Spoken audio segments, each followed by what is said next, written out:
दक्षिण काशीतील असलेल्या पैठण शहरात दिनांक 26 रोजी गुरुवारी मोठा भक्तिमय व उत्साही वातावरणात भगवान राम जन्मोत्सव शहरातील दुर्गावाडीतील बालाजी मंदिरात, जैन गल्लीतील राम मंदिरात, नाथवाड्यात, कावळे गल्लीतील राम मंदिरात, परदेशीपुरातील कृष्ण मंदिरात, संतनगरमधील हनुमान टेकडीतील राम मंदिरात, जोगेश्वरी मंदिरात, सह्याद्री चौकातील मंदिरात, त्रेता युगामध्ये प्रभू रामचंद्र पैठणला आले असता जुन्या तेलवाडीतील गोदावरी काठी त्यांनी महादेव पिंडीची स्थापना केली होती। त्या रामतीर्थावर व अन्य मठ मंदिरात भक्तिमय वातावरणामध्ये रामायणाची भजने गाऊन भाविकांनी हा उत्सव साजरा केला।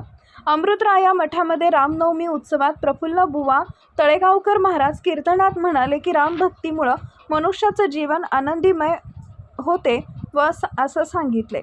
पैठण तालुका प्रतिनिधी। Subscribe now and press the bell icon. Never miss an update.